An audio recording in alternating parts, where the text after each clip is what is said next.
त्रिशा गोवा से दिल्ली कॉलेज के लिए आई थी और रजत हरियाणा से उसी कॉलेज में पढ़ने आया था। रजत एक सीधा साधा सा लड़का है जो ना लड़कियों से ज़्यादा बात करता है और ना किसी से ज़्यादा मतलब रखता है। रजत की यह बात त्रिशा को बहुत अच्छी लगती है और वह किसी न किसी बहाने से रजत से बात करने की कोशिश करती है। त्रिशा दिखने में क्यूट लगती है। कुछ ही समय में रजत और त्रिशा की दोस्ती हो जाती है। रजत धीरे धीरे त्रिशा को पसंद करने लगता है। दोनों दिन भर कॉलेज में बातें करते अपने हर लाइक डिसलाइक को शेयर करते हैं और कुछ समय में बहुत अच्छी दोस्त बन जाते हैं।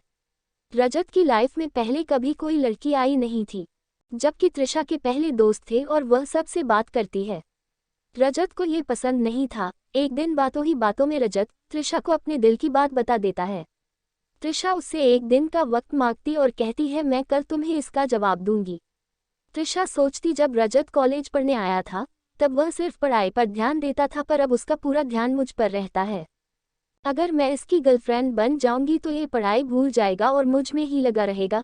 यही सब ख्याल त्रिशा के मन में होते हैं और दूसरे दिन त्रिशा रजत को मना कर देती है और कहती है, मैं तो तुम्हें बस अपना दोस्त समझती हूँ, इससे ज़्यादा कुछ नहीं। मैं यहाँ पढ़ने आई हूँ और कुछ करने नहीं। तुम चाहो तो मेरे दोस्त रह सकते हो। रजत दोस्ती के लिए मना कर देता है और त्रिशा को बहुत समझाता है, लेकिन त्रिशा कुछ नहीं सुनती। रजत को ये बात बहुत बुरी लगती है और वह त्रिशा से बात करना बंद कर देता है। कुछ दिन कॉलेज भी नहीं आता है। अब त्रिशा को भूलकर पूरा ध्यान पढ़ाई में लगाता है और ना किसी से ज़्यादा बात करता है और ना मतलब रखता है। देखते देखते कॉलेज बीत जाता है और सब अलग अलग हो जाते हैं। रजत कॉलेज में टॉप कर जाता है और सबसे पहले नौकरी पा लेता है। 2-3 साल बीत जाते हैं। ना रजत को त्रिशा का पता रहता है और ना त्रिशा को रजत का कुछ पता रहता है। रजत अपनी कंपनी छोड़कर एक नई कंपनी में ज्वाइन करता है, जिसमें उसकी पोस्ट पहले से बहुत अच्छी और पगार दुगनी रहती है। जब रजत पहले दिन ऑफिस जाता है तो उसे पता चलता है त्रिशा इस ऑफिस में उसकी जूनियर है। वो उस पर बिल्कुल भी ध्यान नहीं देता है और काम में ही लगा रहता है। कुछ दिनों ऐसा ही चलता है, पर दोनों एक दूसरे को पहले से जानते थे और एक दिन दोनों को एक प्रोजेक्ट के लिए साथ में बाहर जाना पड़ता है। प्रोजेक्ट के बाद ना चाहते हुए भी रजत और त्रिशा की बात होने लगती है। त्रिशा रजत को समझाती है आखिर उसने उसको मना क्यों किया था। रजत को त्रिशा की बात समझ आ जाती है और दोनों में गहरी दोस्ती फिर से हो जाती है। पूरे ऑफिस में दोनों की दोस्ती के चर्चे होने लगते हैं। रजत सीधा साधा लड़का रहता है, उसको ज़्यादा कुछ समझ में नहीं आता है। रजत कुछ समय बाद त्रिशा को डिनर पर ले जाकर फिर से प्यार का इजहार करता है। त्रिशा रजत को अपनी शादी की बात बताती है। इस बार रजत का दिल पूरी तरह टूट जाता है। वह बिना कुछ कहे वहां से चला जाता है। त्रिशा रात में सोचती है कि रजत से अच्छा लड़का मुझे कभी नहीं मिलेगा। वह फैसला करती है कि कल रजत को हाँ कर दूंगी और मम्मी पापा को रजत से शादी के लिए मना लूंगी।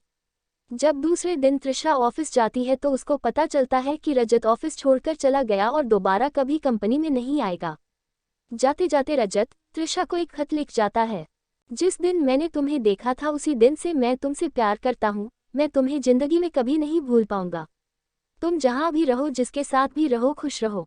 अब इस जीवन में इस दर्द के साथ ही जिंदा रहूंगा। मैंने हमेशा तुमसे प्यार किया है और केवल प्यार किया है। तुम मेरी जिंदगी में आने वाली पहली और आखिरी लड़की हो। अब ना मेरी जिंदगी में कोई आएगा और ना मैं किसी को आने दूंगा। मैं बस अब तुम्हारी यादों में रहूंगा। आज के बाद पूरी जिंदगी में तुम्हें कभी अपनी शक्ल नहीं दिखाऊंगा।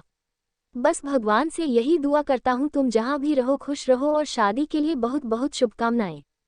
त्रिशा रजत को खोजने की बहुत कोशिश करती है, पर कई साल के बाद भी उसको रजत नहीं मिलता और वह अपने माँ बाप की पसंद के लड़के के साथ शादी कर लेती। इस तरह दोनों हमेशा हमेशा के लिए एक दूसरे से बिछड़ गए और दर्द के साथ अपनी जिंदगी व्यतीत करते हैं।